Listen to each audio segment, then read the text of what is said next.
রোববার মালয়েশিয়ার সফরে আসছেন বাংলাদেশের প্রধানমন্ত্রী তারেক রহমান। দেশের সরকার প্রধানের এই আগমনকে ঘিরে এখানকার সাধারণ প্রবাসী এবং সংশ্লিষ্ট মহলের মাঝে এক ধরনের আনন্দের আমেজ বিরাজ করছে। সবার চোখ এখন সোমবার সকালের সেই কাঙ্ক্ষিত দ্বিপাক্ষিক শীর্ষ বৈঠকের দিকে, যেখানে মালয়েশিয়ার প্রধানমন্ত্রী আনোয়ার ইব্রাহিমের সঙ্গে বৈঠকে বসবেন বাংলাদেশের প্রধানমন্ত্রী তারেক রহমান। সাধারণ প্রবাসী ও বিশ্লেষকদের জোরালো আশা যে দুই শীর্ষ নেতার এই আলোচনার মধ্য দিয়ে মালয়েশিয়ার শ্রমবাজারের উন্নয়ন ঘটবে এবং প্রবাসী কর্মীদের দীর্ঘদিনের নানা জটিল সমস্যার একটি স্থায়ী ও কার্যকর সমাধান বেরিয়ে আসবে।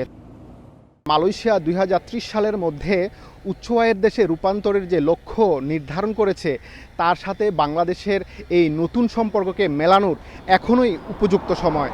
এর পিছনে বেশ কিছু যুক্তি রয়েছে, যেমন মালয়েশিয়ার বিশ্ববিদ্যালয়গুলোতে আন্তর্জাতিক শিক্ষার্থীদের টিউশন ফির দিক থেকে বাংলাদেশ এখন দ্বিতীয় বৃহত্তম উৎস দেশ। মালয়েশিয়ান সরকারের সাথে কূটনৈতিক আলোচনার মধ্য দিয়ে মালয়েশিয়াতে যে সকল প্রবাসী ভাইরা ভিসা সংক্রান্ত জটিলতায় আছেন, তাদের ভিসার এই জটিলতাটা যেন নিরসন করা হয়, পুনরায় যেন প্রবাসীরা ভিসা করতে পারে।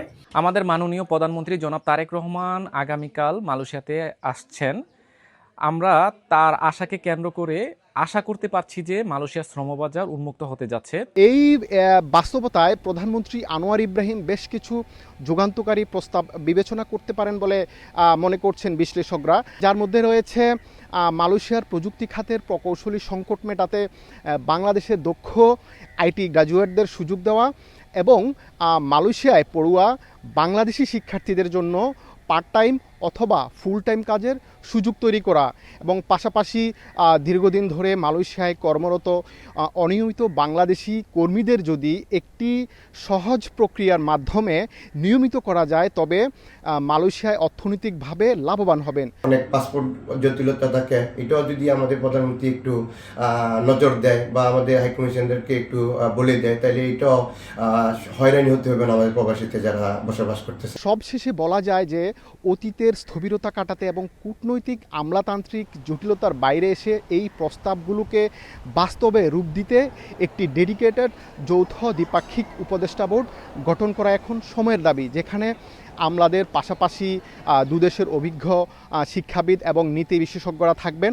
আর এটি মালয়েশিয়ার ডিজিটাল ভবিষ্যতের জন্য বাংলাদেশকে একটি অত্যাধুনিক অংশীদার হিসেবে গড়ে তুলতে সাহায্য করবে।